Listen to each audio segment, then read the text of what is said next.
Okay, Bob, we're live if you want to start the task force meeting. Okay, perfect. Well, thanks everybody for joining us today for another one of our recovery task force meetings. Jason has a conflict, so he's not with us today. Just kind of some real quick kind of overview updates first. You know, we are seeing certainly around the country, but specifically around the state of Kansas, we are seeing some spikes in COVID activity. Very fortunately, our direct immediate area is not part of that so far, so that's good. I think we're actually in our 7th consecutive week of a decreasing positivity rate, which again, I think that's positive. We do know that just Monday and Tuesday this week, we did report an additional 39 positives. So we're gonna obviously be monitoring that for the rest of the week to see if that's a turn or not. Our positivity rate is now just under 6%. We had the free testing last week at a site here in Manhattan and also one of our rural communities in the county. And I think all the results are back from that now. And the positivity testing rate for that was just over 5%.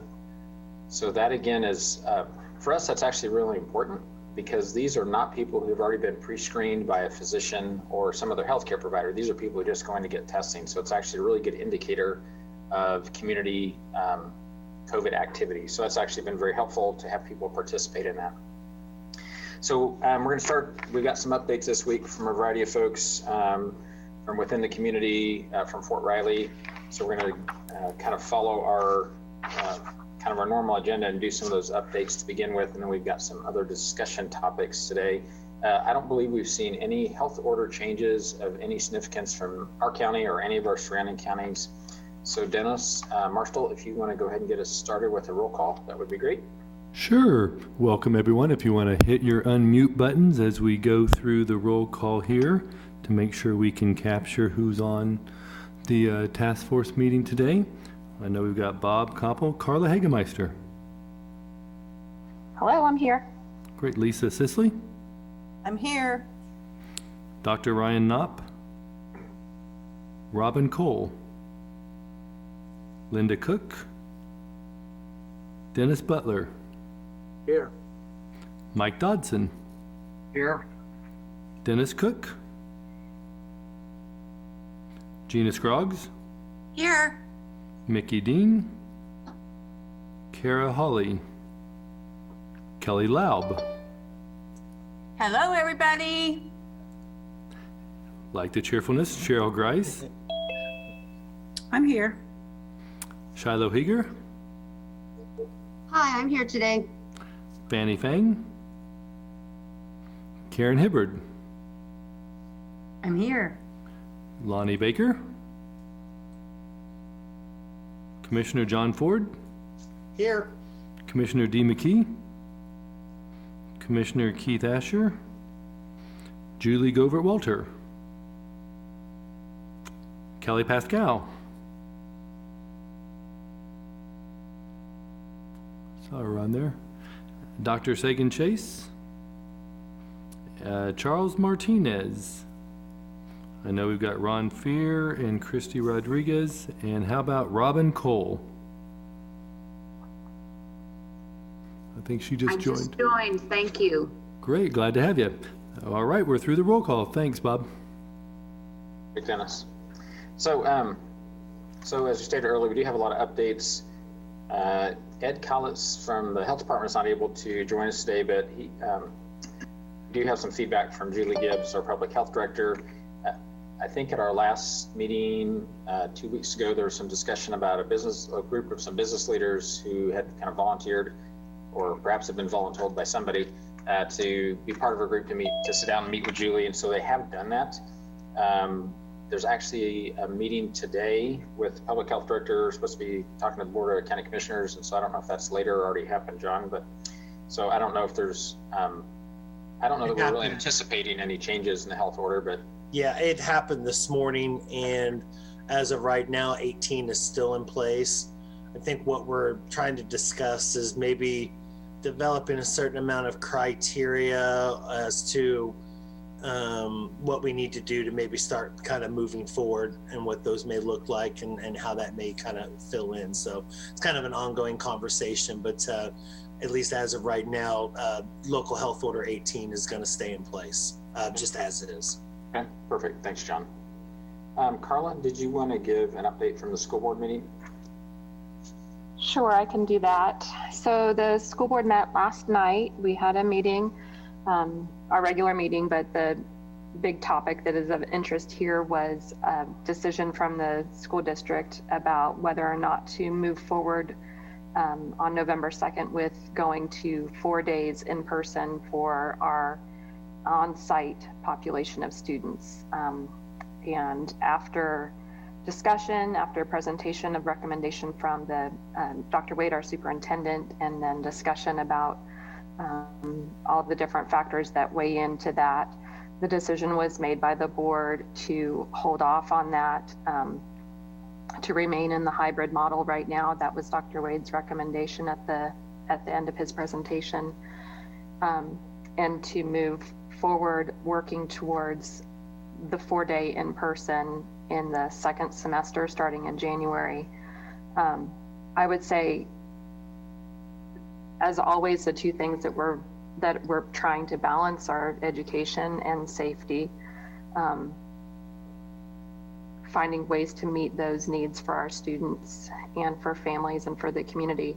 The positive trend of the positive trends that we've been having here in the community are good, and we want them to continue. We are concerned and cautious about what's happening throughout the rest of the state as we watch that.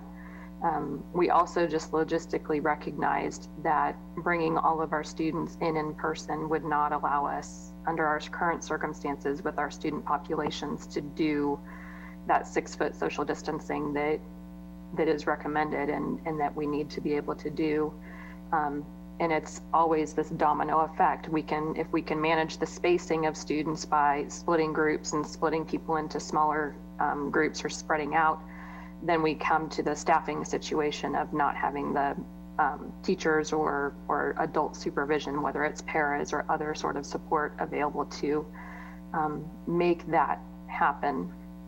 So all of those things compounded brought us to that decision. And it's a hard decision. It was a hard decision for us. I think we all had hoped that we would be able to bring our students back sooner and do it safely, but we just weren't there yet. So we will be continuing to work on it. We are working towards expanding the number, maybe bringing in some of our more at-risk kids that just are not succeeding or having success with those remote days. Some of our kids, we've already been doing 4 days for some of our special education population. There's been an assessment or a process for that for some of those kids to come in for extra days. And so we're just working towards trying to bring in as many kids as we safely can as that need is there, and then work towards the structure and safety issues so that we can successfully bring them all back in January. That, I think, is probably it in a nutshell. So a hard decision, but that's where we landed. Anybody with a question or clarification or anything for Carla? Kelly Pascal, are you able to give us an update about the fort? I know we have a lot of new leaders out there, so that may be changing some approaches. And I think you're still on mute. There you go. Can you hear me now? Yes. There we go. That's better. Can you hear me okay? Yes. All good. There we go.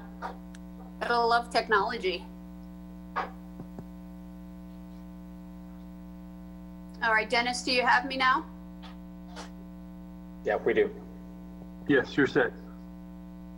Can you hear us? Great. I can hear you fine now. There we Okay. go. Well, for the base, we greatly appreciate the insight, the updates. I know that many of you out in the education and the public health realm and some of the leadership there have been working with our staff and with our new CG General Sims. As we look at what's going on in the area, a lot of questions about some of the restrictions No changes yet to the last restrictions and frequently asked questions that had come out on the 8th. But, you know, we're definitely looking at that. And as soon as we get some decisions made, I know a lot of folks had sent me emails and asked about if there was anything new for some of the soldier restrictions in the, you know, the Manhattan and surrounding areas. Nothing yet, but as soon as we get any updates, as always, there's the online through the Facebook that we'll make sure we share with everybody, and appreciate, as has been happening, is all of the community planners and leaders that continue to share kind of their concerns and interests with it. We're busy. Our division, as well as some of the subordinate units, also just came back from a national training center where they got there with almost every day was over 100 degrees, as Lieutenant Colonel Kelly filled me in on today. So a little different than our weather was out at here, but they did a great job and had a very successful national training center out in Fort Irwin, California. So I'm sure many of them are glad to be back, and will continue as they're trying to in the current environment, where with the training cycle, we're just trying to balance that risk with the wellness that's continuing to go on, that all of the leaders and all of the school departments are trying to do. So as I've said, continue sending emails and contacting us if there's anything else that we can get involved in or help with. So have a great day, and unless there's any questions of me, that's all I have.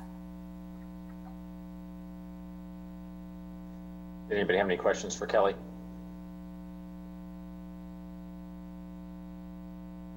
Okay. Oh, hey, thanks a lot, Kelly.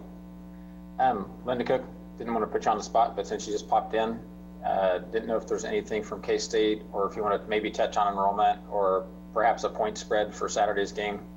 Oh yeah, we're gonna Whatever you feel comfortable with. Yeah, Cats will win. Well, knock on wood. You never know. You never predict anything in the crazy environment we're operating in today, but we feel good about the game on Saturday. As far as where we are on our testing, we're continuing to keep our testing levels up in the at least over 800 to 850 tests a week. So we're kind of tracking what's going on with the virus on campus. So for the week ending October 16th, we had conducted 820 tests on campus. 18 were positive, so that gives us a percentage of about 2.20 positive, which is, that positive percent continues to stay down in that lower category. And we continue to work on doing more testing. So we're feeling good about it. The students, everyone on campus, are following the protocols that we've set up very well, wearing their masks, doing the social distancing. One thing we did decide to do more recently, it's our event guidance. And of course, football and the sporting events and our commencement, which I'll talk about in a little bit, are exceptions to this. But we are moving back to where we're going to limit events to no more than 50 people. We had allowed it to go up so that you could have as many as that area or facility would hold, as long as you could do the social distancing, the 6 feet. But with the cold weather coming on, spikes going on around the state and around the country, we felt it was more prudent to move that down to no more than 50 in the events, which is what it had been earlier in the semester. So we did make that move. For commencement, that would be, it'll be a large event where we would be bringing in probably, 1,000 or so people into the community. But what we're doing with commencement is, instead of having it like on the half day and a full day, we're spreading it out over the weekend, and it'll be Friday, November 20th, the 21st, and the 22nd. They're breaking them up into smaller units and having several smaller ceremonies. Students will only be allowed to bring 2 guests each. They have to get tickets for it. Those people will have assigned seats where they do have to sit. So they're separated. Masks will be required. There won't be any handing off of diplomas. Diploma frames will be seated on the chairs. There won't be any handshaking. So they've got the protocol set up for that. One thing we are watching is the fact what we're seeing, with the spikes around the state, and those that could be bringing in people from other areas. So we just want to be cautious about that. So we're taking a double look at that plan and anything we may want to change with it. And the plan has been sent to the Riley County for an event approval. So, but that would be one of the big events that we would be having. That's an exception to what we're doing already with athletics. So, and then of course the in-person classes will end on November 20th. They'll have 2 weeks there where they'll go into the finals, and then they'll be out and won't come back until January 25th. So, and we're keeping most of the same protocols and things in place for the spring semester, which again starts on January 25th. Enrollment was down about 4% overall for the university. We certainly think that the COVID had an impact on that, and it was just higher education overall has seen decline in their enrollment, but we were about 4%, which was not as bad as we thought it would be with the impact of COVID. So, and that's really down about 850 some students for us. But we do think some of our enrollment strategies are really working because our percent of applications increased to a record number. So we're getting the applications in, but we do think obviously that COVID had an impact on students to see whether to come to enroll in the higher education. And it's not unique to K-State, it's that way across the board. So any questions for me? Linda, this is Lisa. Could you also share the percentage of the retention between freshman and sophomore years? Yeah, that was a record for the university, and it was 87.9%, I think it was. That's one of the key indicators we use in higher education, is that freshman to sophomore, do they come back? Because usually if they come back, then they're going to be the retention between that sophomore year is higher. So that was a really strong indicator, and it was high, a record number even with the COVID going on. So thanks for pointing that out, Lisa. I forgot about that one. Oh, and also another number that I forgot to touch on, our quarantine numbers. So the number of students that we have in quarantine is down to 71, with 18 in isolation. So those numbers are way down from what they have been. So what we're focused on is keeping those numbers low, which means we can't let our guard down at all, and continue to do what we've been doing in all the measures that we've been taking. So.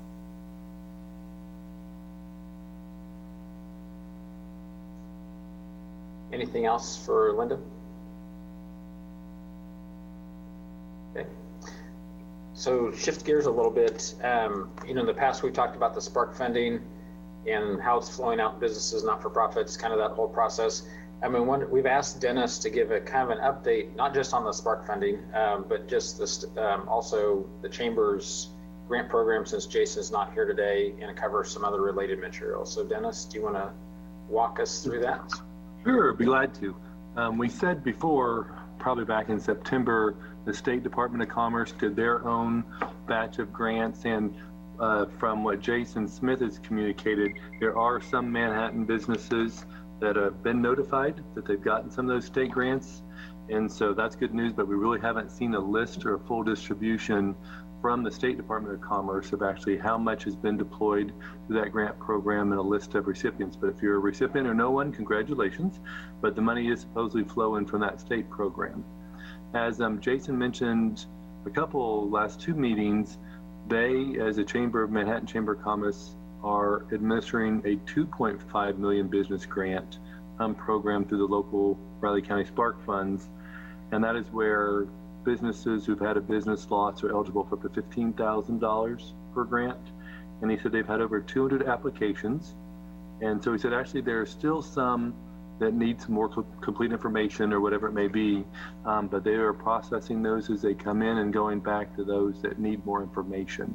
But having over 200 applicants is good, that we can hopefully get some businesses some support through this local program, through the Spark funds. We said for the city on our part that we're doing a lot of our reimbursements for our eligible expenses for some payroll and the different things that we've had to buy. But one of the things that we directed our city funds towards was a rent and mortgage assistance program through the help of the emergency shelter, which has been great. And so we've already deployed about $200,000 for some of our local citizens who needed rent or mortgage assistance. And then since that program has been running, the state just announced this week, and I'll share with you here, the is that showing up on the screen there? The Kansas Eviction Prevention Program? Not yet. Okay. It's not showing that you're shared. I got Dennis. There you go. Now it's starting. So yeah, just basically There you go. thank you. Last week, the state, through the Governor's Recovery Task Force, has announced a new program, which is great because for us in Manhattan, we've deployed the rent mortgage assistance that we had identified initially, and we know that there are still some people who are looking for assistance for rent support. And this is just for rent, not for mortgage, that the state is deploying over $40 million. So if you know of people who are having some difficulty with rent payments, here's a new program. And so it is one that is actually a joint landlord and tenant. They apply together. One of the requirements in this is that an applicant has to be behind in rent going back to April 1st or since. And so there's one criteria that you have to be behind in rent. The landlord and tenant have to apply together. But as you see on here, it's up to $5,000 available per each household. And so this is being offered through the it's called the Kansas Eviction Prevention Program, but it's offered through the Kansas Housing Corporation. And you can see there at the bottom, there's their website, kshousingcorp.org. And this is where you can encourage people to go. I think I've pushed this out through our city social media, but if people are looking for some rent assistance, there is a program that is pretty well funded that people can turn to with the CARES Act funds and through the recovery group. So that was good. That was news that came out last week. We know from the Recovery Task Force at the state level, the Spark Task Force, they are still finalizing how they're going to do round 3, whatever money's left over. But again, we're all under this tight deadline about trying to get all the resources deployed by the end of December. And so we don't have to turn anything back to the federal government.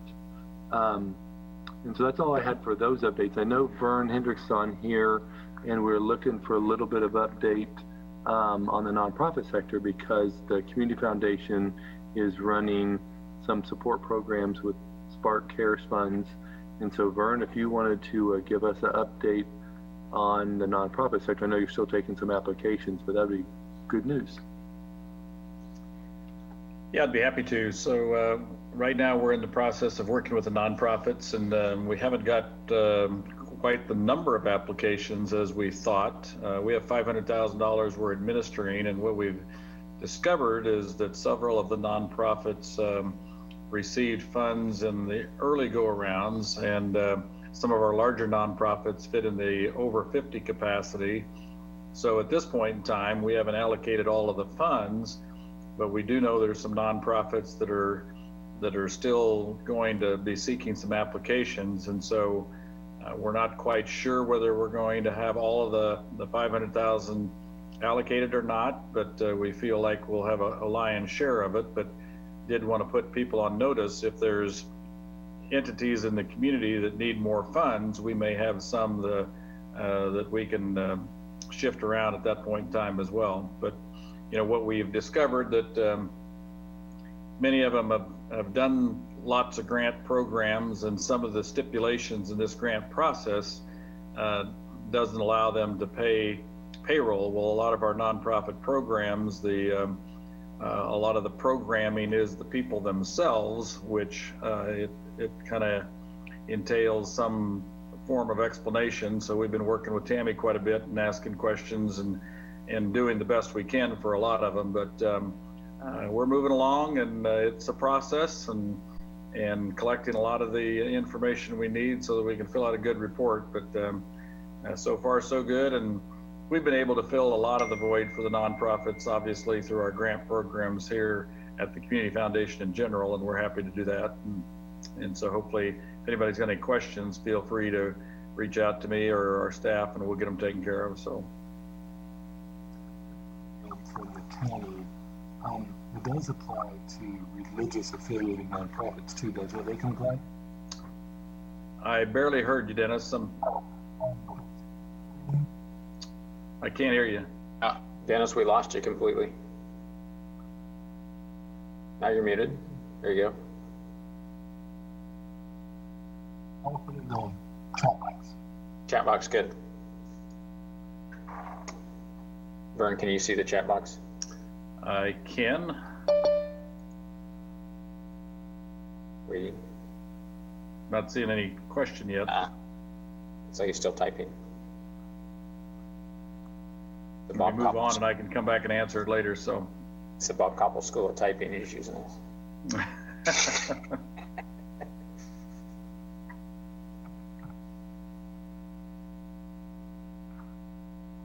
We have, the question was, can religious nonprofits that apply? And we have reached out to them to make sure that they know they can. And initially, we held them at bay to see what we were going to get from our other organizations. And knowing that we haven't had the onslaught that we were considering we might have, we've made sure that the religious organizations, providing that they meet the criteria of the stipulations of the process, and so, but we're here to help them out as much as we can.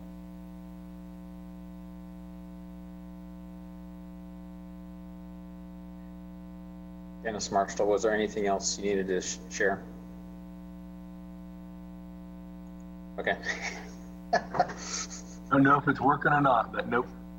You're back. Okay. You're back. Darn technology. Thanks, Brian. Appreciate that. Any other questions for Vern? Okay. Well, hey, thanks for joining us today, Vern, and making that extra. I guess before we move on, as everybody's been listening, anything else come up that we'd want to circle back to any of the folks who just shared updates? Any questions that have come up for you? Okay. So, kind of move to our next item on our agenda. When we had met last time, we actually had a kind of this initial, I think, very good conversation about the economy and certain segments perhaps struggling more, certain people learning, that sort of thing. We had talked a little bit about travel and tourism because we had an update, on that from Karen specifically. But, part of the work of our group, this task force, is to help identify what can local government, businesses, not-for-profits, what can we do to help both the short, and I really think we got to start looking at a long-term needs or solutions, quite honestly, so that we can kind of continue to rebuild the economy. So a couple things that emerged from when we were talking last time was the steps, and actually I think Kelly Loeb did a great job of kind of explaining the steps they've gone through to make it safe, but now the struggle is getting customers to believe it's safe and to come in. And we actually had a conversation kind of after the call, which I'm guessing a lot of us had the same conversation of, so how do we actually work on the customer confidence? I look back to when we first started in May and June, and really a lot of our efforts were around how do we make sure our businesses are safe? And that's a good, I think that was certainly necessary for us to do that. But now the question is, how do we help people understand that it's safe to go to Kelly's restaurant, or it's safe to go to this place or that place? Because I do think there's still that reluctance. So we just want to get some thoughts. And I've got some questions, and I believe Dennis had sent these out, but just kind of maybe want to take a question or so at a time and just to get some feedback on what might we do. And the first one was, and I think we actually have people who watch our program or watch this meeting, which has always been interesting to me, but are there things that your business has changed or altered because of the pandemic? And are there things that we can then do or help with around that to help people kind of re-engage with businesses? So is that maybe a change of hours, maybe a change of service? Kind of what does that look like for some of you in your organizations? Kelly Laub here. It's a surprise that I'm speaking up, isn't it, Bob? Not as much as you might think. Well, I appreciate you, getting this onto the agenda. I guess, I just kind of wanted to explain to everybody, what we, are doing here at LabCo. Since we closed and started reevaluating and kind of looking to see, what else was going on outside, in our industry and what other businesses were doing, we have, right now, just to let everybody know, we're running 7 different platforms. So, we have our landline, we have a cell phone, we have a reservation system, an online takeout system. We have 2 of those. And then we also have, our point of sale system that we have to enter everything into. So, with the landline, obviously, we're taking, to-go orders, inquiries for reservations, business hours, what we're doing, et cetera. The cell phone is, what we're running our meat market on. I did forget about that. We also have a Shopify site. That's what we're running our meat market on. So, that's a telephone as well as a text messaging system, as well as an email system for us. So, it's been, I think, a lot of businesses are having to wrap around learning new technology. And, it can get a little bit hairy, because we are limited in our staff. So, talking about kind of, how we've shifted our business model. We're no longer open for lunch.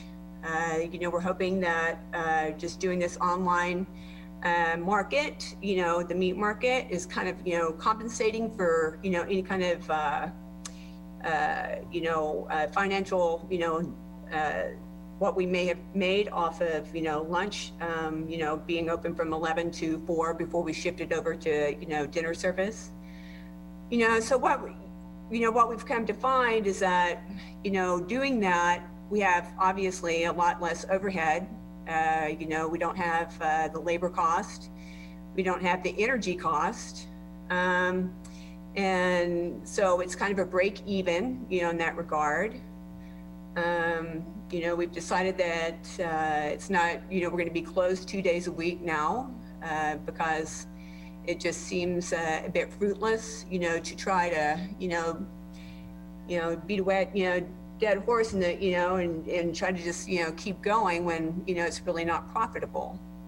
So I just kind of wanted, to kind of throw that out there, to you that, some businesses are out there just having to, take on a lot more technology and working with a smaller staff. There's, 3 or 4 nights a week where there's literally only 4 of us running the whole front of the house. And in the back of the house, there's probably another 5 or 6 that are back there. So, we're coming, from, when we furloughed everybody back in April, March, a staff of 48, and we're down to, maybe, 14 or 15 now. And, we've hired some new front of the house staff that we just can't get any hours for because we're not getting them we're not getting the dine-in service. And so some of the, inquiries, that I continue to have, and trying to encourage, people, to come in rather than, carry out, and, once again, just, trying to, help ease their,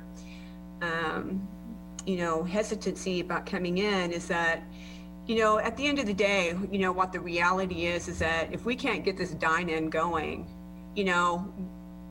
we're not going to be able to employ people, because my front of house staff, that's their bread and butter, is having people, walk in the door and eating. And so it's, so I just kind of wanted to give you kind of a picture, if not maybe just, Labco is doing, and Gina can probably, add a little bit more to this with, the restaurants and the other businesses going on downtown. But, we're trying the best that we can and trying to spread ourselves out, as far as we can.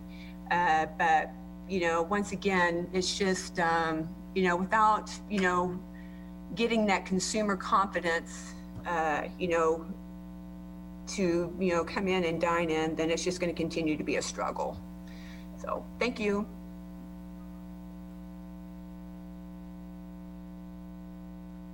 Hey, Gina, did you want to share anything related to that? Can you guys hear me and see me okay? You're good. I think just to kind of circle around and include, we have a wide variety of businesses downtown. And so it really depends on what kind of business you are, how you are doing today. We have some businesses that are doing, okay. Their toe is dipped into the recovery pool. We have some businesses that are, still really trying to work with the consumers that whose confidence is, still timid and they're hesitant to come in. But for the most part, I think we're moving in the right direction overall. That's not to say that like I said, not everybody is doing okay, but we are. We do have a fairly noticeable improvement from certainly 8, 9, 10 weeks ago. I would say as far as the way that business has changed for us, and again, we have a wide variety of businesses down here. We have businesses that are still one in and one out, depending on the actual square footage of their shop. We have businesses that are doing a lot of online e-commerce, Facebook Live shopping. They're still very creative. They're shipping out boxes of goods. Those are more obviously retailers, clothing, decor type stores. Our restaurants are sort of two platooning to say, they have shifts that work on different days that they don't cross over. So if that shift of people, if anybody comes up with a positive, then the other shift that remained at home, they don't cross over. We actually have several types of businesses that are sort of doing that two platooning. And certainly we've noticed an increase in businesses that are business within a business, where they're sharing space, literally two businesses sharing a storefront. And I think sort of joining together, banding together and sharing those costs might become something that we see more long-term and not necessarily, a short-term solution, but might possibly be a long-term way of doing business. We've sort of worked on, starting last April, we really wanted to create an open air market initiative. And that was to help all types and kinds of businesses downtown that are able and that is appropriate to be able to conduct business in the public right of way. So obviously that everybody goes pretty quickly to the outdoor dining, the various ways of outdoor dining, whether that be a sidewalk cafe or the dining platforms, but also to include retailers that can push their wares out onto the sidewalk to yoga, that's a class that's conducted in a green space or in the parking lot. We really want to encourage, or we have been encouraging our businesses to, when they can and when it's appropriate, and if it is an appropriate business type, to be able to push out onto that public right of way. And the city was extraordinarily supportive in that move that we started working on back in April and May. Just, you have to go through the permit process, but there are no permit fees for being on that public right of way. They make it very, very easy for you to, again, those businesses that are appropriate, to be on the public right of way from time to time. So I think we're, I'm not trying to paint a picture of rainbows and puppy dogs, but it is looking better. We are collectively, that's one thing that I do really love about this neighborhood and this group of people, is that we tend to work very closely together on helping each other get through and good and bad. Seems like all hands are on deck most of the time. So I think that's one reason why things are moving in the right direction for us. Any questions?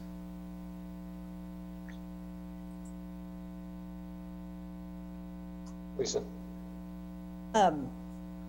Gina, I appreciate what you said about the feeling of all hands on deck and helping each other, because I have felt that as well.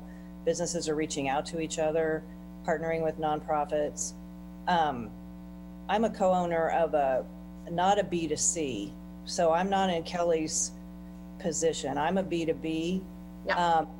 These days, when we say we're going to meet, we don't even have to use the word Zoom. You know, everybody knows how we're going to meet. I think we've had gatherings of human bodies in our conference room maybe 6 times in the last 6 months. But by the same token, our staff, they want to be back together, and we're fortunate that we have enough office space that everybody can be separated and feel safe. And just being in the same large space with other humans has been healthy for us. But we're fortunate that we can, just like we did on March 16th, pack up in an hour and go home and keep on doing our thing. So a lot of times here and in other venues, we talk about what do businesses need to survive? How do we get businesses back? It's the nature of the business that really matters. It does. COVID has impacted our business too, but in a very different way than it has Kelly's, and it's much more indirect. And I think for us, it's going to be more long-term, as Bob kind of talked about. I think as the recovery or the economy changes and alters over time, I think that's how we're going to feel things.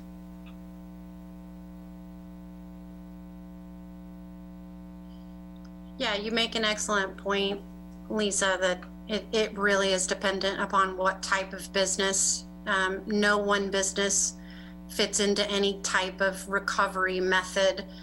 I think I certainly try to take the view down here of what is the fastest, easiest thing that has the most impact, that can help the most amount of people.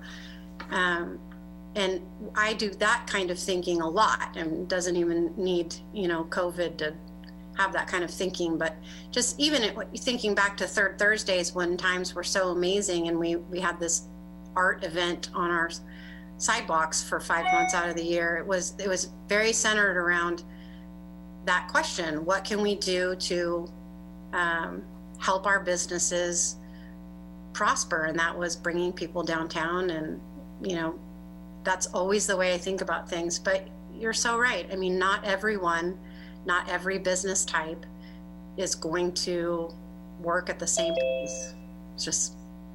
I would just like to repeat something that, and I don't think Fanny is on the call this time, but something that Fanny brought up last time was something as simple as for restaurants or stores or bars to show, to maybe do some Facebook Lives to show some video of the way that tables are spaced out inside, the servers wearing masks, to just try to let people get a visual of what we're telling them our hospitality providers are doing. When people can see it, I think it does make them feel safer, to get them back in the house so that Kelly can keep her front of house staff busy, and we can try to do some things, because I've eaten out in restaurants in Manhattan and I've felt great about it. But until you can kind of see it yourself, I think you might lack that confidence that we need people to feel. And I think Fanny's idea was spot on. It's simple, but I think it could help. Hey, Cheryl or Julie, what are you hearing from your constituent groups and with some of our other agencies or organizations in town?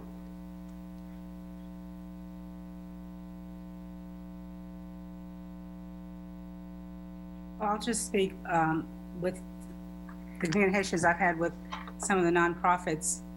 There's still so many of them by appointment only, and just having those precautions. So, there's still, the main thing is the need. There's such a big demand for services or assistance. So that need hasn't changed much at all. Of course that's increased, but they are taking precautions as far as wearing masks and social distancing. So I think as far as us communicating that to individuals, the clients that are coming into these service centers, then they're cooperating with that. But there's such a growing need in the community with COVID-19 and not knowing when things might let up any at all.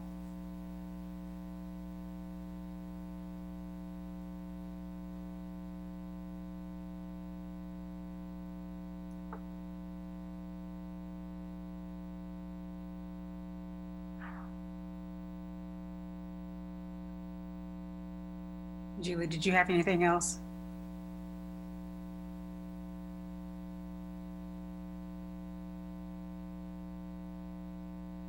Can you hear me, Bob? If I go off on mute, yeah, I can hear you. Okay. Julie, did you have anything else you want to add? I don't think, if you are speaking, we can't hear you right now. From the rest of the group, actually, something Gina said I think is really important. Maybe we talk about that a little bit. What do we think are the short-term or even intermediate-term impact? What do we think a long-term? What is it? What do things need to look like? Or I guess are there? I always kind of come back to, so what can we do to help with that? And so that's really the question.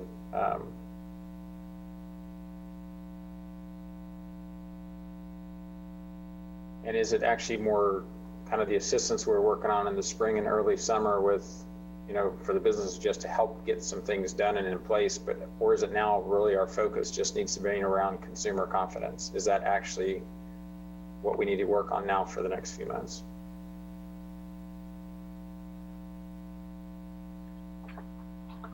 I would say, this is Cheryl, I would agree with that, because I think we've gotten to a point now where things are in place with the businesses. You see it when you go in. We've got the additional seating, but the main thing to be concerned about is as the winter months are coming about, and just as we talked about the issue with fatigue, pandemic fatigue, and just reminding individuals.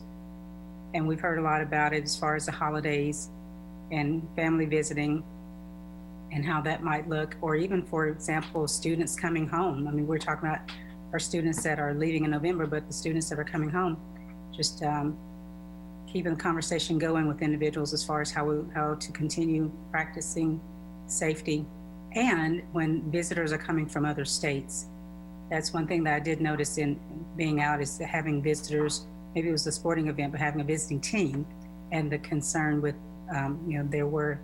there they weren't wearing any mask and, maybe not familiar with how things work here in Manhattan. So I think that's the messaging right now, is just keeping everybody on point with the weather changing and as we're moving forward into November. I wonder if we can organize some thought or find some direction moving forward, kind of tying together the concepts of self-care that we've talked about before, or de-stress, or like it seems like, okay, we've got the safety stuff in place, but people are experiencing this fatigue and they're just shutting down. We talked before about, like, do people want to go out right now, or do they just want to be done? And there is a desire to go out and do things, but there's also the mourning and the sense of loss, because you can't do things the way that you want to do them. When we're thinking about the holidays coming up and whether or not you can go visit family in the way that you want to, or have a large family gathering. And so as I was listening and then thinking about it, it made me think about, I saw maybe on K-Man this morning about Spooktacular, how the city, how Sunset Zoo is doing Spooktacular this year. They're still having it, but it looks different. They're not having trick-or-treaters. You have to pre-purchase tickets ahead of time. It's spread out over the course of 6 days instead of the normal 3 days or 2 days that it would be. So finding ways to take the things that we really treasure in Manhattan, that we look forward to every year, or whether it's Manhattan, whether it's particular to Manhattan, or just things that are kind of those landmarks of holidays or gatherings or traditions that we do, and finding ways to promote, not to cancel them, but to adapt them and promote them in ways that are recognizing how things have changed this year, if that makes any sense. Recognizing maybe we can't all go home or can't go have our big family Thanksgiving gathering. So what are some ways that we can adapt that? Is it some small group classes at LabCo, teaching about how to prepare stuffing or whatever, I don't know. What are some things that we could do in different ways, or capture people's energy again? It'd be give great them outlets to do stuff. It'd be great if there's some fun surrounding mental health for something like that, Carla. I mean, whether it's in our parks, I love the idea of say in our restaurants, if it's something as small to bring people in, and that's another way for them to see the measures that have been put in place as far as social distancing or physical distancing, so they can come in and enjoy the establishment, but also see for themselves and feel comfortable coming back. And with going into the fall, then that may be a good time to do that. We have our parks, but also the extended space that we have right now before it just gets brutally cold. It'd be a great time to have something like that, whether it's yoga or whether it's something more specific to mental health, like Robin talked about previously. But I think that would be a great opportunity to do something like that for our employees as well as the community.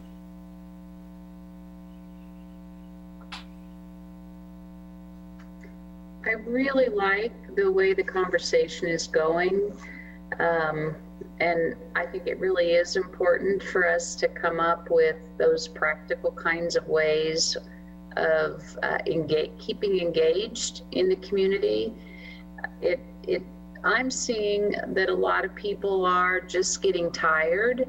There's a lot of lethargy that is associated with just the fact that this has been going on for now, 8 months, 9 months? And we're not seeing any end in sight to it. We don't know how much longer it's going to go on. And it seems like there are those folks who, because they're just tired of it, are ready to just throw caution to the wind and not engage in some of the safety precautions that they have previously. And then there are the other folks who are also tired, and instead of getting out and about, they're just holing up more.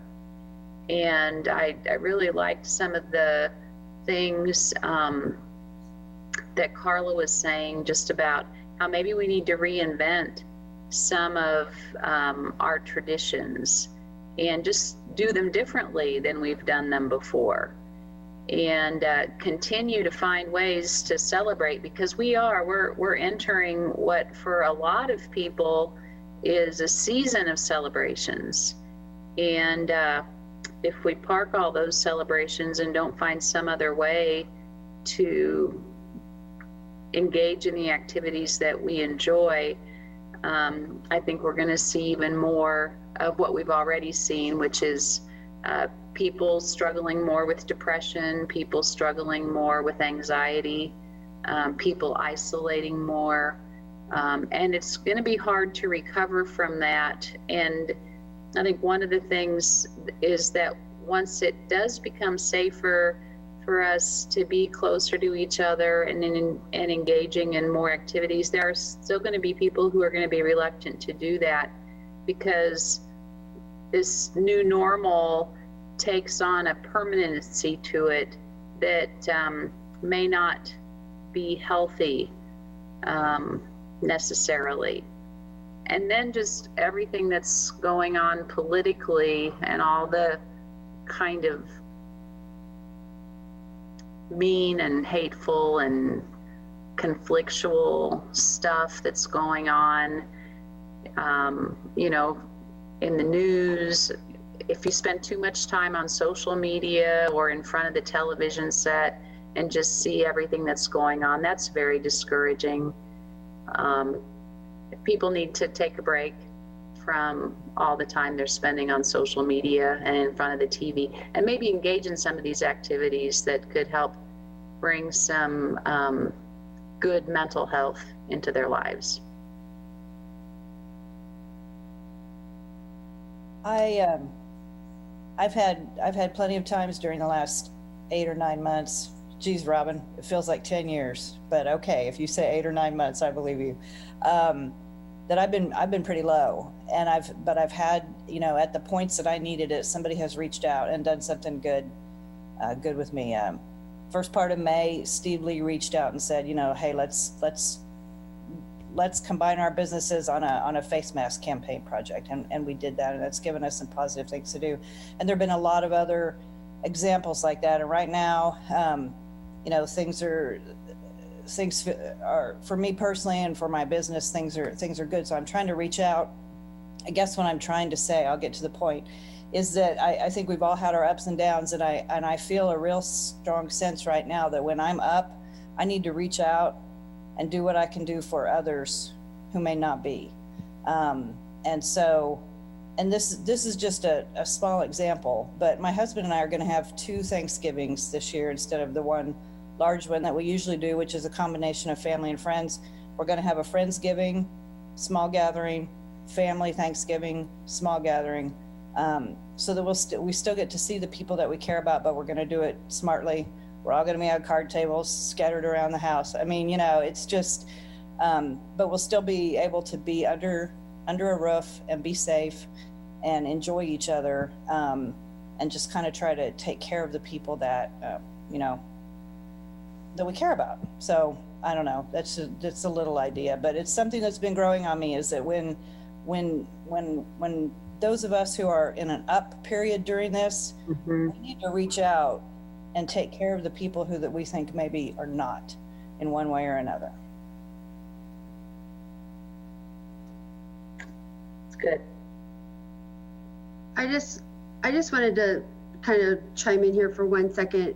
And, you know, as the county treasurer, I'm kind of the opposite of all of you. And as far as I need to try to figure out ways to keep people out of the office, and any ideas that would help us promote some of the services that can be done without coming into the office, so that we have the space and the staff available to help those customers that actually do have to come in. So like, for example, car tag renewals, the majority of people can renew their car tags online. Yes, there is a small fee associated with it, but the convenience that it provides. We're getting ready to get into tax collection season. We have a drop box in front of the building. You can mail things in. Those types of transactions don't require you to actually physically come down here. We've really tried to promote our queuing system so that people can get in line and only come down when they get their call, so that they don't have to, we just don't have the space to allow people to wait here in the office. And so any way to get that message out to people would be greatly appreciated. I'm happy to help you, Shiloh, with that. I mean, you're downtown.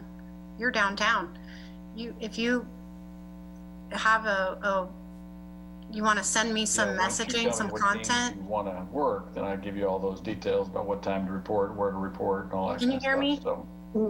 Okay. Yeah. Okay. If you want to send me some content, I am happy to put that on our website and on our social media platforms, and just keep messaging that out. Happy to do it. That's awesome. Yeah. We even when we were closed, we were trying to help customers through our Dropbox and mail and that kind of thing.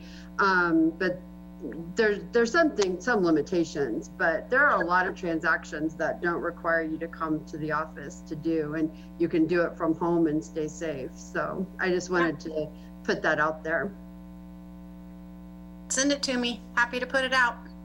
Great. I wanted to sort of circle back around to Bob's original question, but sort of ties in with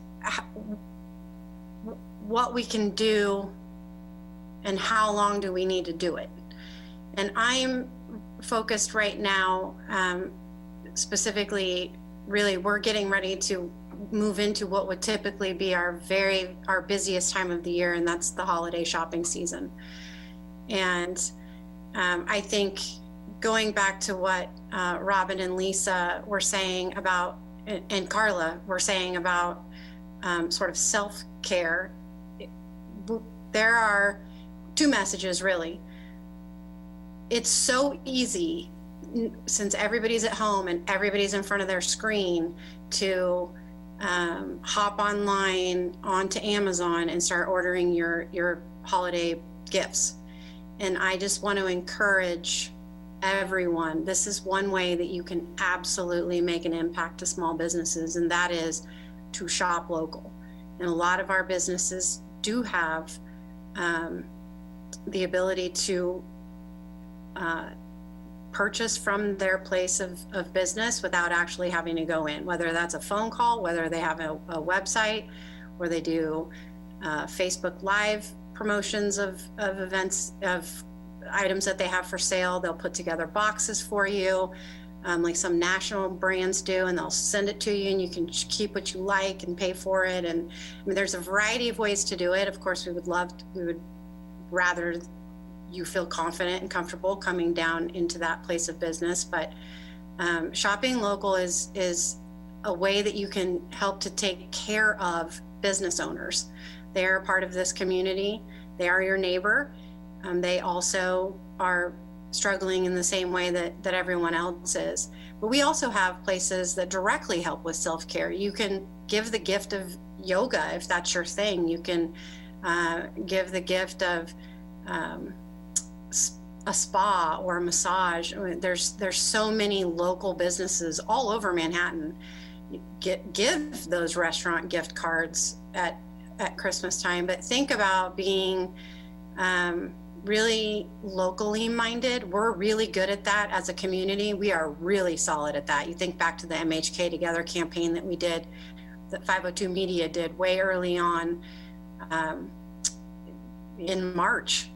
that was the perfect example of organizations coming together to take care of our local businesses. I mean, it was phenomenal, absolutely phenomenal.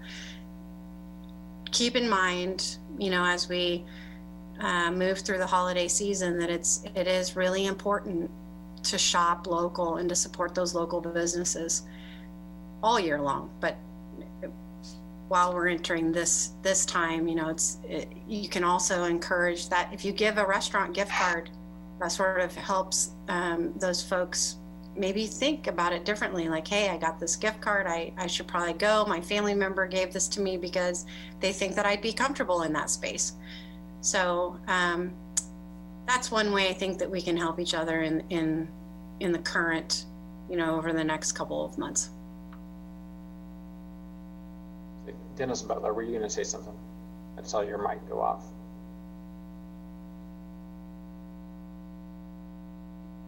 Maybe this is Mike. I had sent, I think you and Jason and Dennis, kind of an outline which had some of this, what we've just discussed in there. I just kind of asked two questions. One, at the beginning, Bob, you pointed out that we're down somewhere around 6%.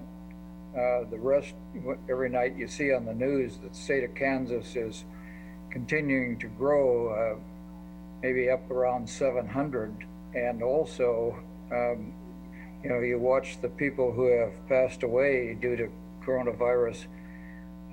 I can remember not too long ago, we had under 100, and now, you know, we're well over 700. So I assume that means that things are working here, but I don't know where the big problems are. They showed a map the other night of nursing homes. I think there were 13, with most of them being in either around the Topeka or Kansas City area, with a few scattered across the northern tier of Kansas out to the west.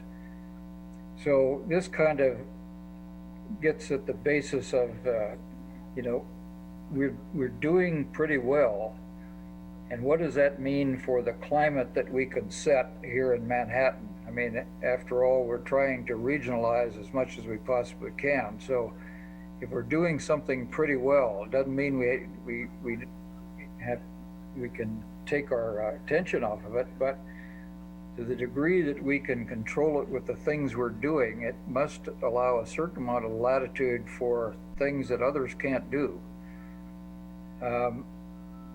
The other one is there any evidence right now that people aren't going into stores? I mean, is it truly that most of our storefronts are not doing well and that people are ordering online, or do we have any evidence of that? I know it's true in restaurants, and I know it's true in bars, but I don't know in these other businesses kind of how it's trending.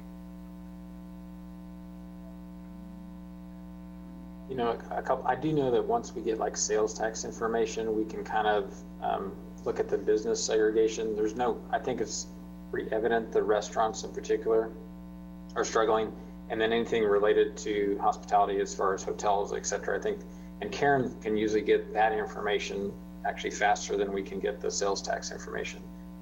You know, back to your first comment, Mike, there's definitely a number now of really higher activity spaces around the state, certainly in our larger communities like Kansas City, Wichita, and Topeka, but just devastating in some of the rural counties. Multiple deaths in 48-hour periods, those kinds of things, something we have not ever even come close to experiencing here in Riley County. I do think, quite honestly, the steps taken have obviously had a positive impact in that respect. It's that question now, I think, of how do you marry continuing the positive impact, and interesting, we were actually talking about this today at work, it's almost a little ironic, we actually have positive results from the activities people have taken that has actually not necessarily translated to consumer confidence. And so that does seem a little disconnected. I think it'd be harder I mean, I know, personally about some issues around the state, it'd be harder to sell a consumer confidence concept there because they're just inundated with so many positives and so many people ill and just bad outcomes. We actually are not seeing that, yet we can't get that either. We can't get that point across either. It doesn't seem like very effectively. I mean, that's kind of, I'm sure, a little frustrating for a lot of people, but one of the reasons we really want to talk about this today, like how do you translate or leverage the positive results and maintaining those positive results? How do you leverage that into actually the good outcome on the other side? Yeah, I talked to Lyle Butler this morning, and I think the hotels are still somewhere just over 30%, so that's not good at all. But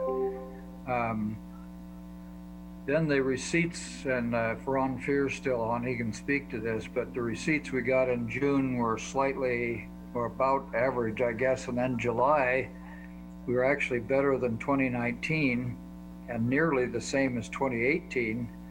And I think the analysis was that was basically because people had gotten some of these funds that they were able to spend, and we got it, I think, $340 some thousand just off of online sales tax. So some of these things aren't, I mean, some of these things appear positive, but in fact, they're not very positive if you're a store owner down on Points Avenue or, in Aggieville and so on. So one of the things I put in that note was we really have to be forward-looking. If people don't know about these events that either are or are not going to take place well enough in advance, then you're really not going to be able to drag people out to these events at the last minute. So Christmas shopping, the parades, those kind of things, the celebration of Christmas down on the plaza, all those kinds of things, we've got to start thinking through now. And I think these gift card things are a great idea. So, I mean, there's a lot of great ideas out there. It'd be, as I put in that note that I sent to all you guys, it'd be helpful just to have kind of a shell of a plan, so we're kind of all going the right direction, same direction rather.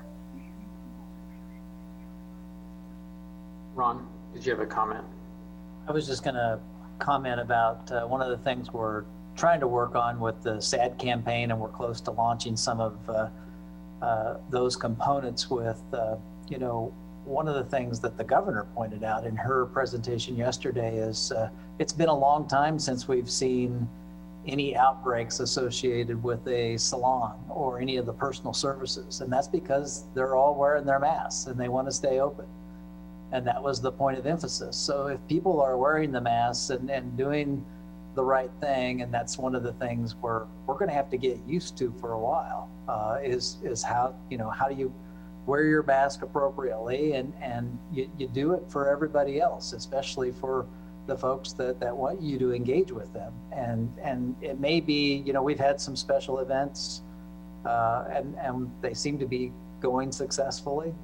And so we're just creating mitigation plans for doing it differently. And Carla mentioned the Spooktacular event that we're doing at the zoo, and we've totally changed how we're doing it. And so we're trying to do it in a methodology that's safe for folks. And so that's some of our line of thought is trying to do that. And maybe we need to, use that big conference center we've got and have some booths, make it, take it, use it, make a face mask, put a smiley face on it that you want, and take it with you. And while you're there, go to a little yoga corner or a massage chair or something like that to unwind a little bit. And then here's some coupons for some local businesses. So just to try and get some of those words out that, it is safe to engage if you do it appropriately.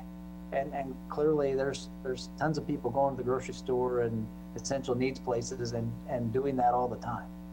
And there hasn't been much consequence of that.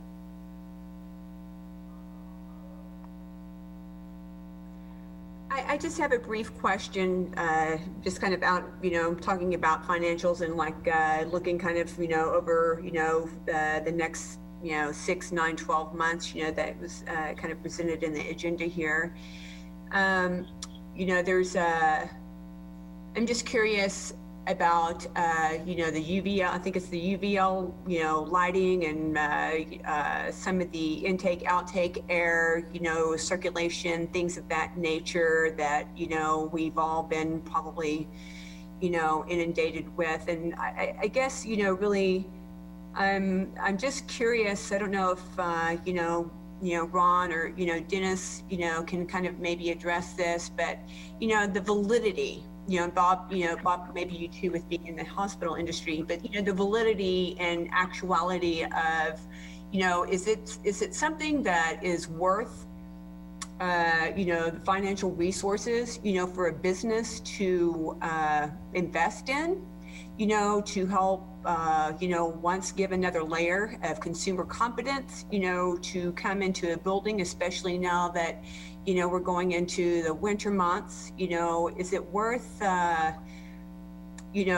like legitimately financially worth, investing in some of these, UV lighting and, air recirculating, these things that are just out on the market right now. I didn't know if y'all have had, any experience, feedback, about any of that stuff. I have not. I've heard some of the things, and maybe that's another opportunity of some demonstrations of some of these things and some of the ways that whether or not they've worked for folks. Linda Cook, I know K-State's focused a lot on some of those types of improvements for air circulation and different types of filters. And I don't know if you've got any comment on it. I know you did some research on it in order to make those some of those acquisitions, but then whether or not there's been enough time to really determine whether they're effective or not. Well, I would say based on our numbers of, the positive cases of students on campus would indicate things are working well. And there was a number of different measures that had to be taken on the ventilation system. Some ventilation systems were too old. Your phone just rang. They were too old to make any changes that could be done in time for the semester. So, but there were individual things that different units, types of, there's lots of different types of technology that can be employed depending on the square footage that you're trying to address. So we did put these, it was there's a device that they put in the dorm room so it can go that small. To something that is larger that's actually built into the ventilation system. So if somebody needs some specific information on it, I can get the right sources for you.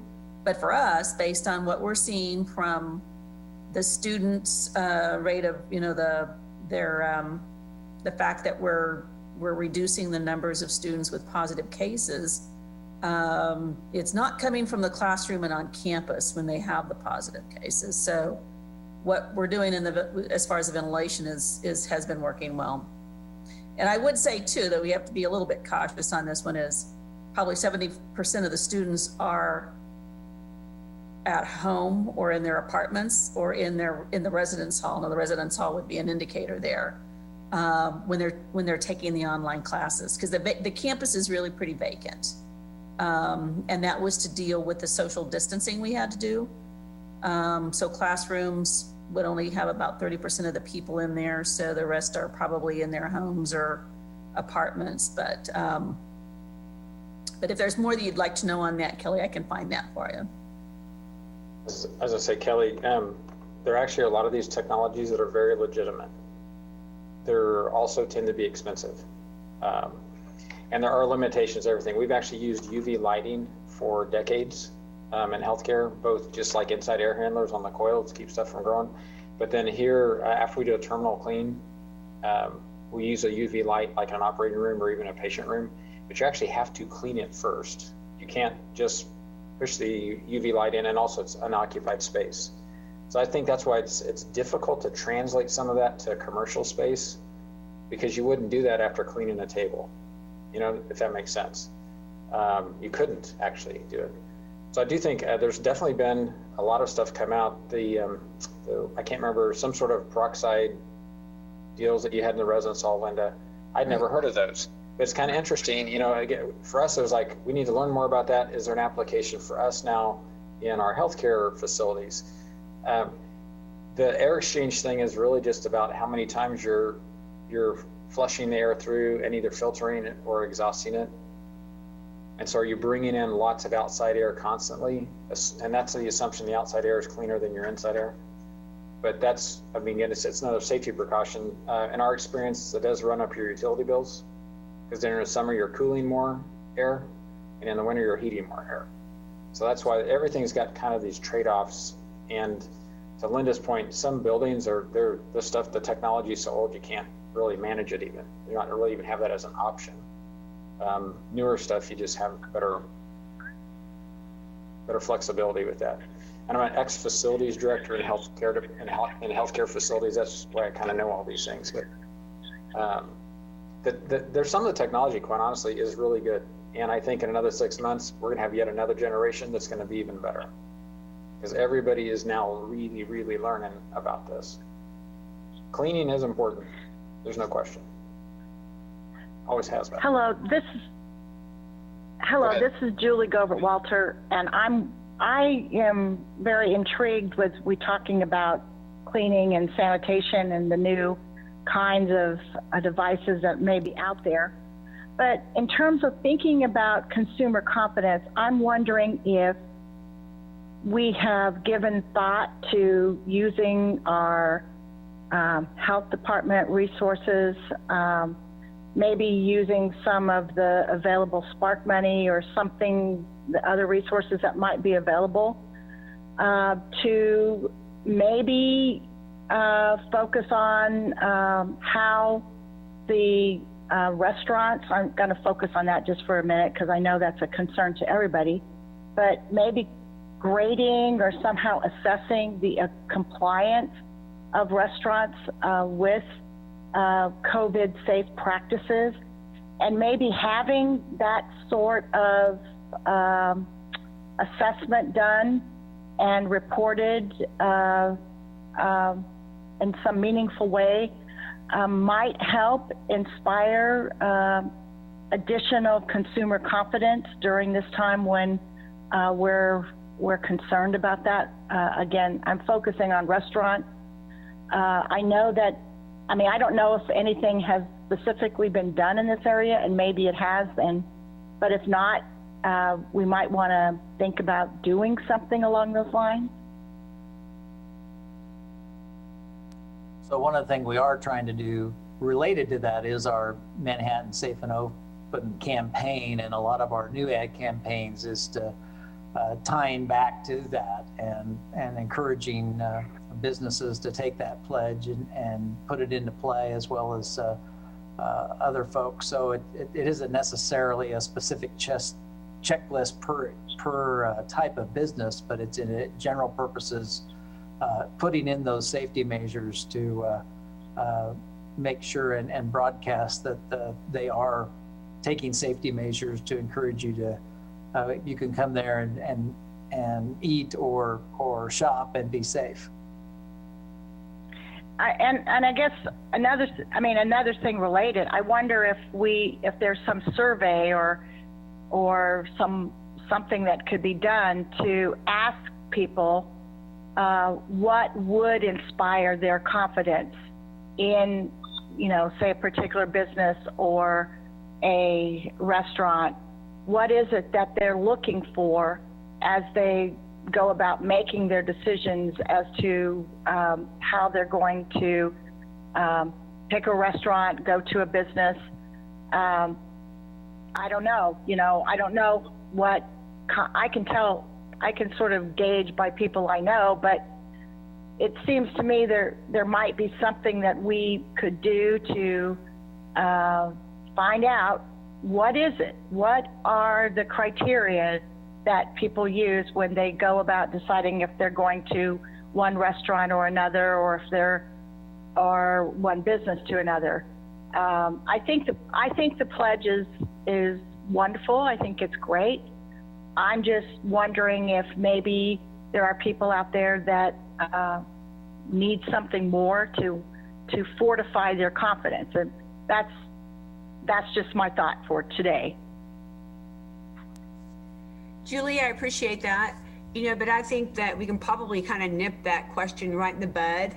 That was a topic of discussion, I think, last time, in our conversation, and that I have, customers have shared with me. And, it's not so much, I think, about, coming in, a lot of the feedback and which was mentioned is that, it's not so much that they don't doubt that the restaurant or the business isn't safe and clean. It's about the other people that they're going to have to share the room with. That's something that, there's only so much that we can control, that kind of environment in our industry. And that's through, a reservation system, and trying to, kind of defer, to control that, per se. But I think, just from the feedback that I get is that, a lot of our regulars, shall we call them, our patrons, they're slowly kind of starting to come back in. And, I personally inquire when they come in, I'll reach back out to them, at a day or so later. And, hey, did you feel safe coming in? Is there something that, that we weren't seeing that you observed, that we can do better?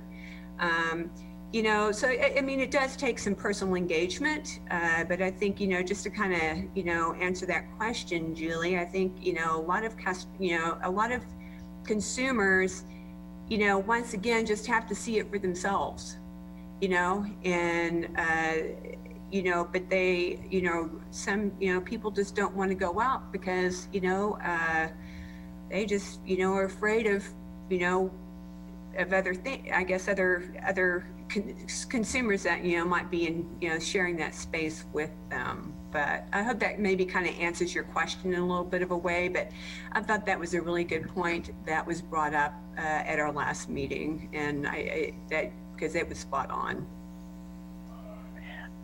Thank you. I just was curious as to if there was any formal type of survey of the people that we're trying to get to come and patronize our businesses, and that was one of the crux of my questions. Thank you. Hey, Lonnie. Hey. So I guess I got one thing to add to that, and maybe it's just the environment that I work in, but certainly we're all nervous about being the person that catches something and brings it back to the Metal Art campus.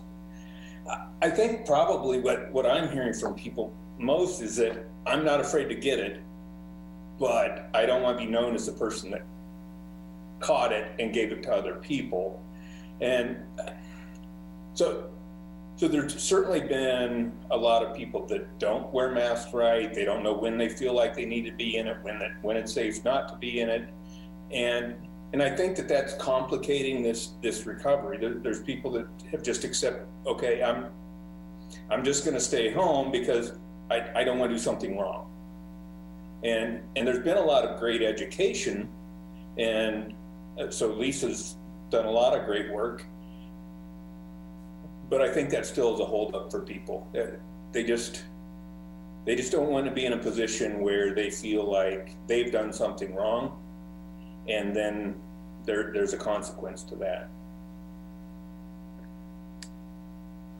The one thing I'm a little concerned about too is going into the winter months, and we're hearing more concern about people being indoors, that it may actually cause some people to hibernate more, which we have to work on the emotional mental issues with that. But then it kind of gets back to what Kelly's talking about, is if they're more comfortable in in the pickup, you know, not maybe going into the restaurant, but is that a business model that works for you, Kelly, to do the, you know, the takeout?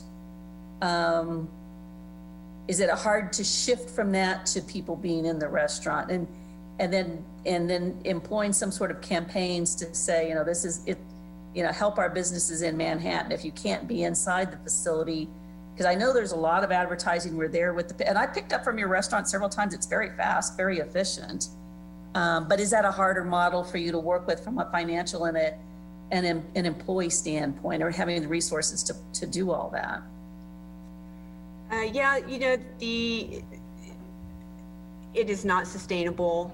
It's, you know, for, you know, the lease that we're in with our space right now, you know, it wouldn't cover our needs, you know, for our lease, you know, the energy. We certainly would not be able to employ the people that we have right now. You know, so it's, you know, in, you know, the thought process, you know, it's like, you know, we were reached out by another, you know, delivery service, you know, a couple of weeks ago. And so had been in kind of talks with them about that. And, you know, I'd been talking, you know, just thinking this over, and it's like, do I want to add, you know, yet another platform, you know, onto, you know, this business model that we're have moved into? You know, it's you know, older people don't know how to use technology. It's very frustrating for them.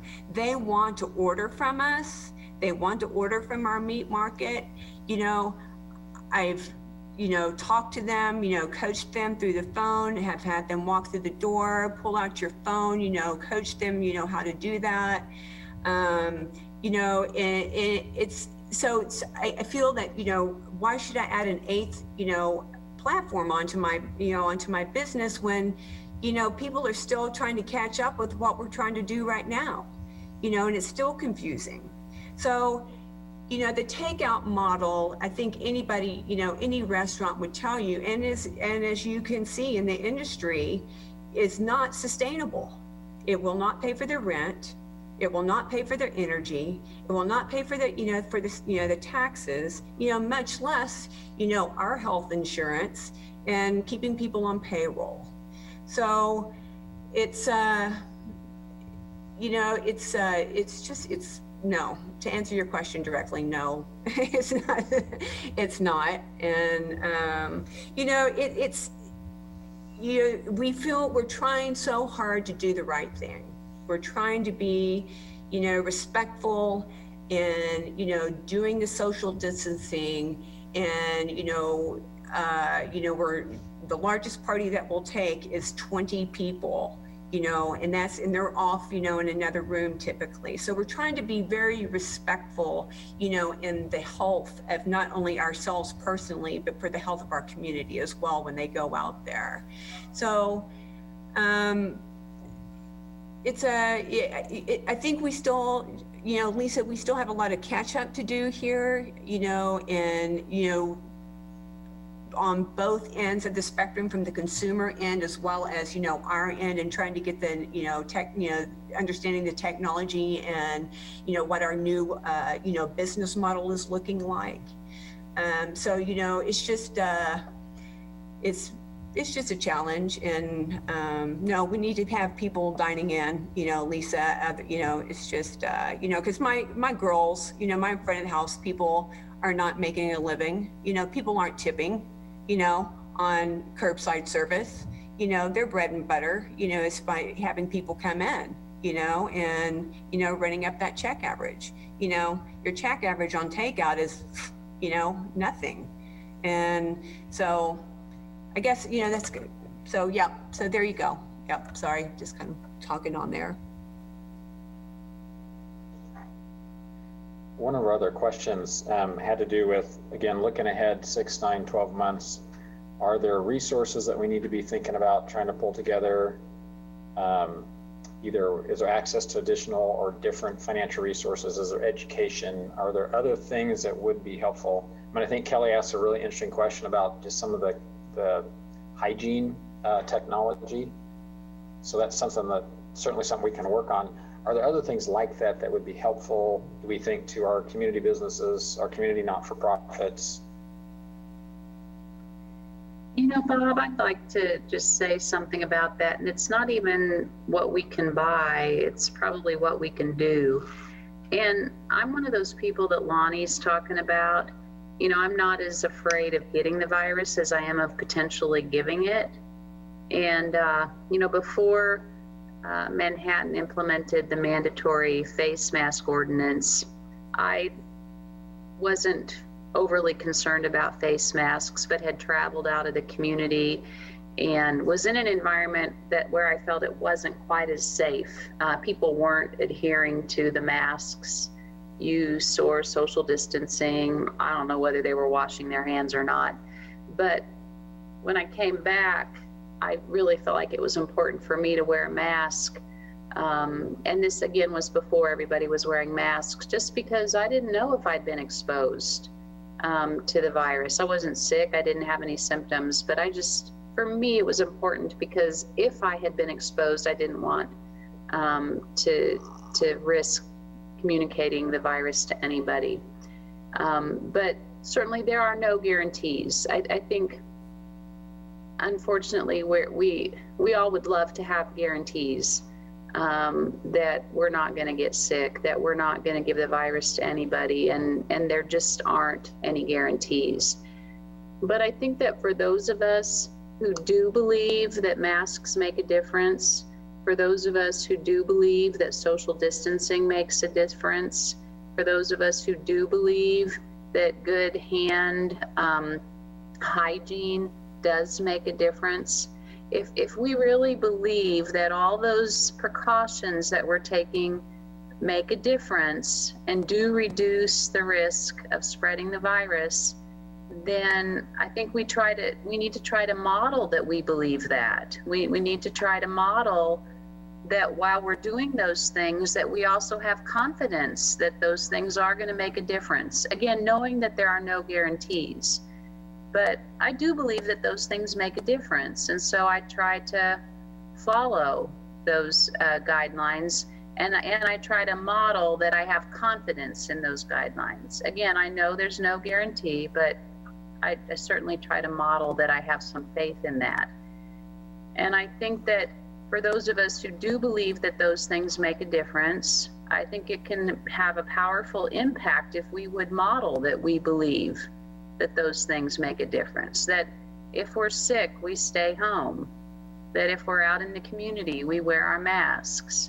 You know, I carry hand sanitizer and wipes in my car at all times so that I can wash my hands after I go into a business. I believe that exercise is a part of good mental health, and that just getting out and walking is important. And if it's too hot or too cold, I go to the mall. And I can tell you that I've observed that almost everybody wears masks when they're shopping at the mall. Almost everybody. It is really rare for me to see somebody not wearing a mask, or for me to see somebody wearing a mask incorrectly. Occasionally I'll see people who've got their noses out. But generally speaking, I'm observing that people are wearing masks, and it's unusual for me to see somebody who's not. And over time, I've seen traffic at the mall increase. I don't know if people are buying, but they're out there. They're walking, they're going into the stores. So I do think that part of it is, again, if we really believe these things are making a difference, then if we can model as leaders that we believe these things are making a difference, then there might be other people who will also have some confidence that these precautionary measures really do make a difference and do slow the spread of the virus. Enough said. Sorry. I was thinking I'm probably obligated to make one other comment before we move on. This is the importance of encouraging people to do things like getting flu shots. One of our biggest challenges ahead, because we will have a vaccine, or vaccines actually, but less than half the adult population in the US gets a flu shot every year.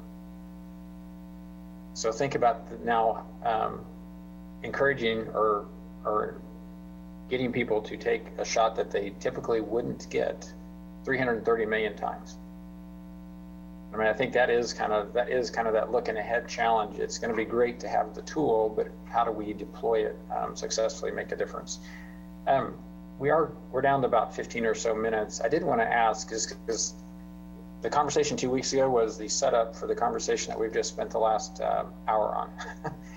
What do we want to have as our topics for 2 weeks from now? I think it's on November 5th.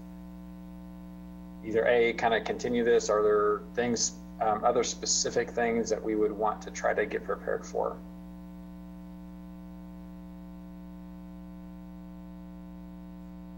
Lisa. I'll just throw out something, and maybe this seems random, but yesterday I met with somebody who has been furloughed, and this person worked in Manhattan, but lives in rural Riley County. We have got to fix rural broadband internet or rural internet access in this state. We have got to fix it, because her only hope of continuing employment is to be able to work remotely. And that's going to be the boat that a lot of people are going to be in. And particularly when we're talking long-term and this thing stretching out, and the ways that this thing is going to change our entire work environment and atmosphere that we work in, we have got to fix rural internet access in this state, period.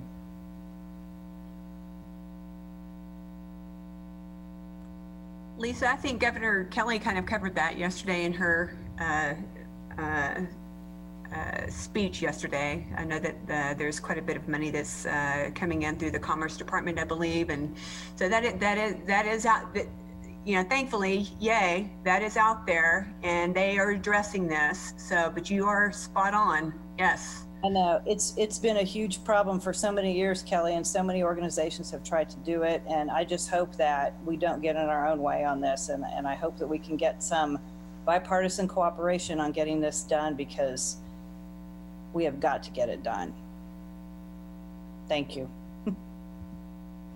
So Bob, just to kind of circle back around, because there was, some questions, and I appreciate, Lisa, asking that, but, as far as our community goes, and keeping, it vibrant and a destination place for,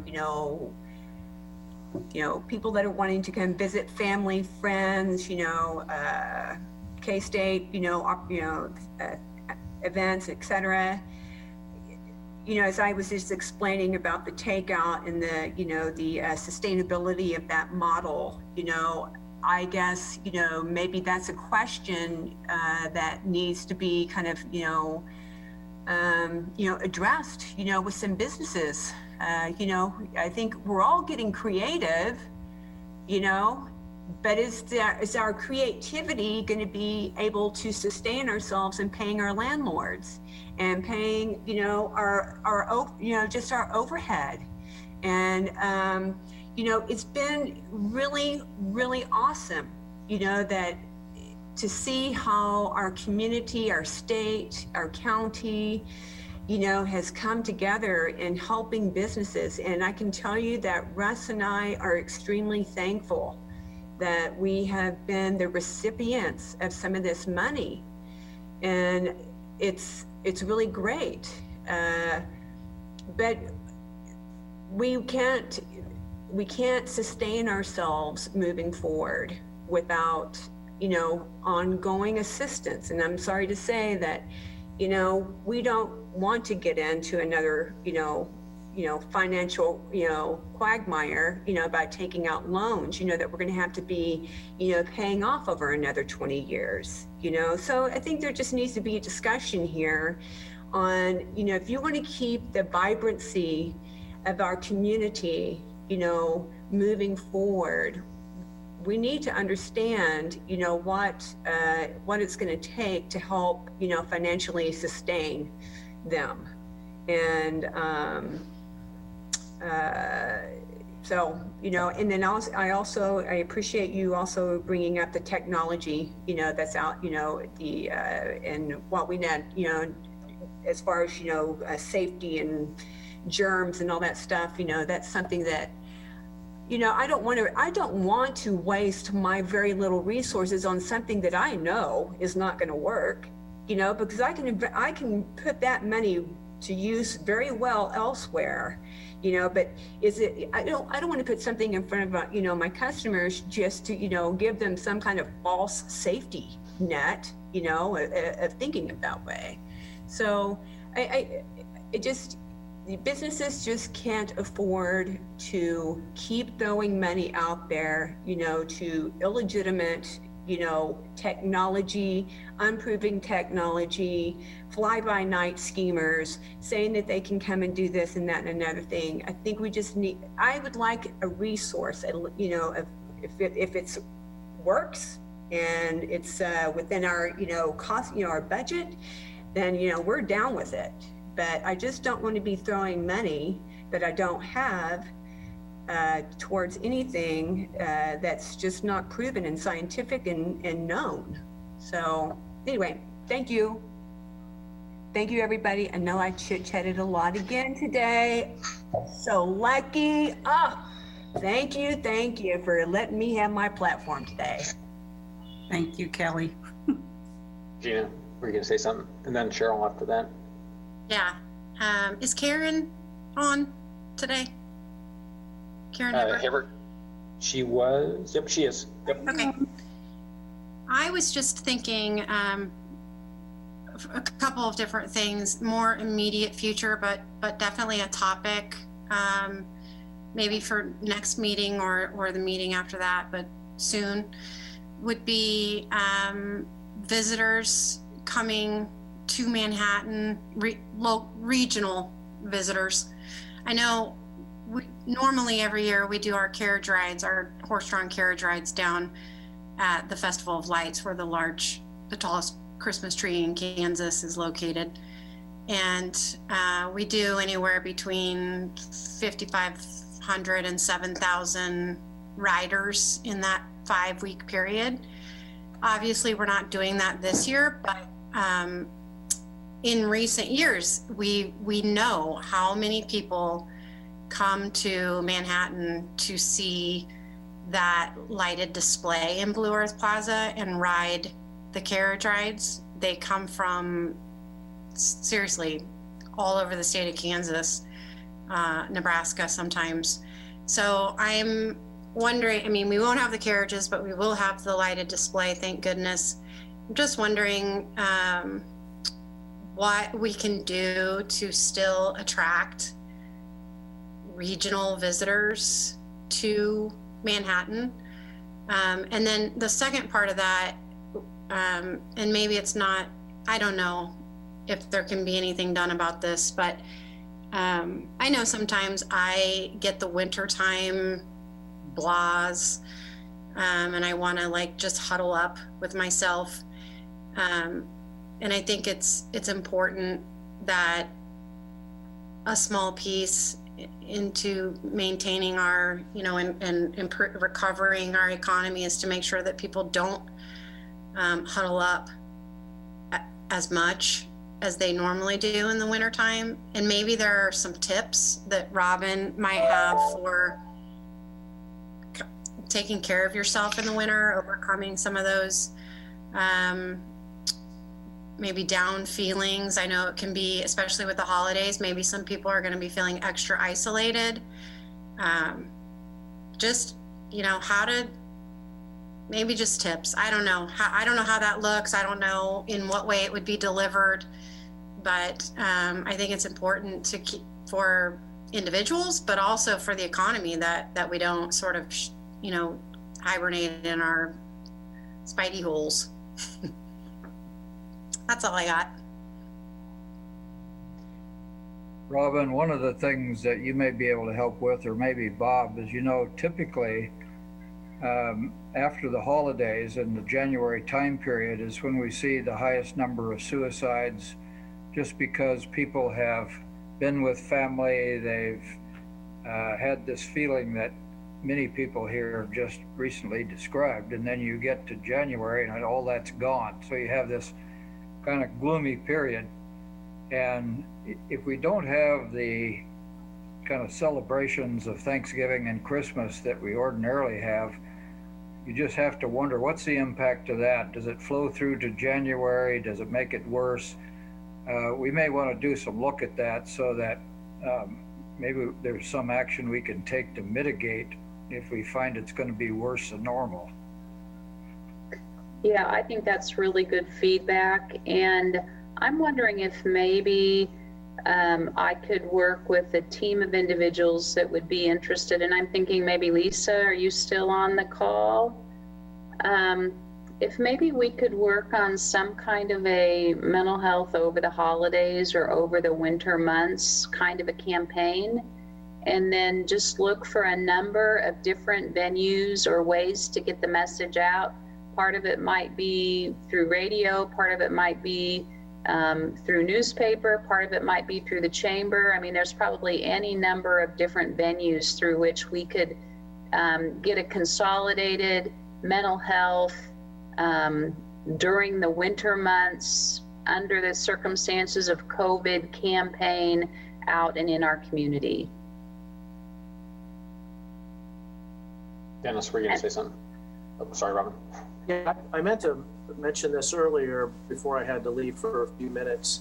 And this went along with the conversation started by Carla and Cheryl about activities, about being creative. And I also wanted to talk about a few things coming up. On October 4th, we held our National Night Out for the second time. And we had it as a drive-through event. And I won't get into all the details about it. But I really was concerned whether or not people would show up. I was concerned whether or not later we would be the source of an outbreak. And we doubled the amount of food that we served last year because we ran out, and we ran out again. I was completely shocked by how many people. We had over 500 people show up for this drive-through, and it wasn't exactly what we had done last year, because there was distance involved, but we took all of the precautions. We even had the health food inspector out there with our food truck, making sure that we were following all of the guidelines.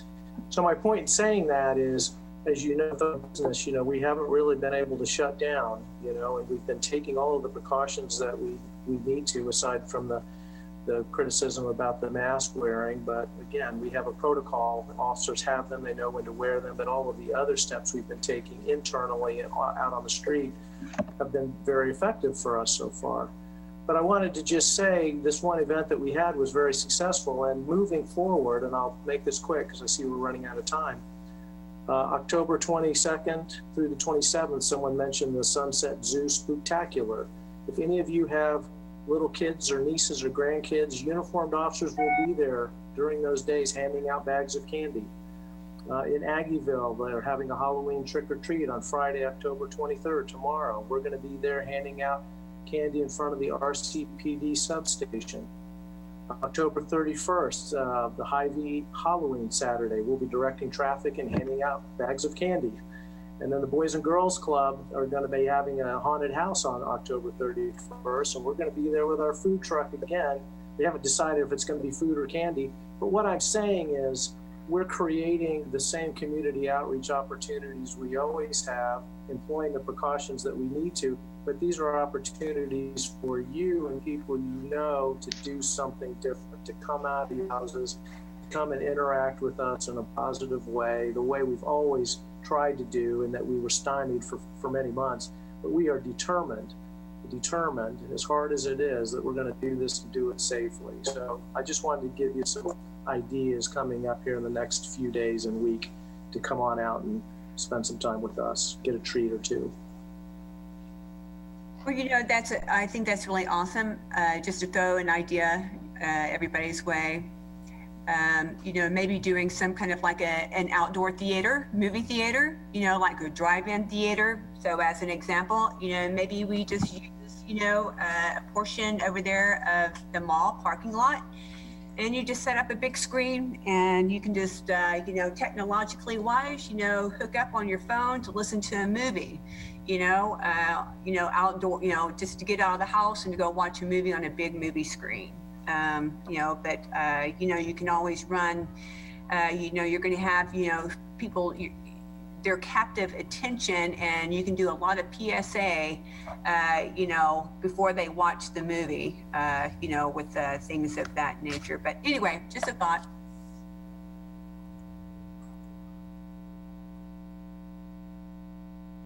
Very good.